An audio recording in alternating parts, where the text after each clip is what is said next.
Another day, another basketball stories na naman ang pagkukwentuhan natin. At ngayon nga ay pag-uusapan natin ang balitang minaliit nga na po ng NBA ang mga teams ng Bucks, Grizzlies, Pelicans, Knicks at Nets.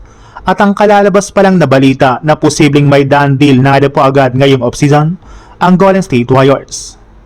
Mukhang meron nga pong hindi magandang balita ang inilabas ng NBA para sa mga fans ng Milwaukee Bucks, Memphis Grizzlies, New Orleans Pelicans, Brooklyn Nets at Sacramento Kings. In fact, ang 5 koponan ito ang may pinakakaunting nationally televised games na may tig-2 laro lamang sa buong regular season. Ibig sabihin, kumpara nga po sa mga powerhouse teams tulad ng Lakers, Knicks, Spurs at 76ers na may tig-34 national TV games ay napakaliit na exposure na matatanggap ng 5 koponan ito. Para nga po sa Milwaukee Bucks, malaking sorpresa ito dahil mayroon silang established star power at naging contender sa mga nakaraang taon.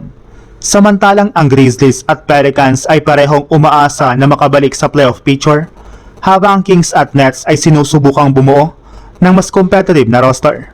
Pero hindi rin naman nga po ibig sabihin na kaunti ang national TV games ay mahina na agad ang mga teams na ito. Pwede para naman nga po magbago ang perception ng isang koponan kapag nagsimula ng season. Isang malaking winning streak, breakout season ng isang young star o isang unexpected playoff run ay pwedeng biglang mapansin ng buong liga ang isang koponan. Sadyang nangangahulugan lang naman nga po nito na hindi sila marketable at wala masyadong ine-expect na kakaiba sa kanilang team sa darating na bagong season. Sa ibang balita naman, ayon nga po sa pinakahuling inilabas na balita ngayong araw, sina George Niang at Brandon Williams ang 2 kandidatong pinagpipilian ng Warriors para sa kanilang huling roster spot.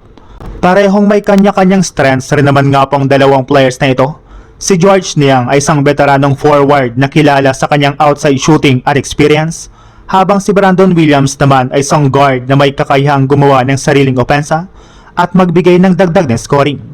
Ayon nga po sa isang report, may legitimate interest nga po ang Warriors sa parehong players, kaya hindi pa malinaw kung sino ang tuluyang pipiliin ng kanilang koponan. Para sa Golden State, mahalaga ang huling roster spot dahil maaari itong maging susi sa kanilang depth, lalo na kung sakaling magkaroon ng injuries o kailangan nila ng karagdagang shooting at scoring sa kanilang koponan. Kung ang kailangan nila ay veteran experience, shooting at positional size, maaaring mas pabor kay George Niang ang kanilang desisyon. Pero kung ang priority naman ay guard depth, scoring at offensive creation, maaaring mas maging attractive si Brandon Williams. Mahalaga rin naman nga po ang final roster spot dahil hindi lamang ito tungkol sa kung sino ang mas mahusay na player. Kailangan ding tingnan ng Warriors kung ano ang kulang sa kanilang kasalukuyang roster.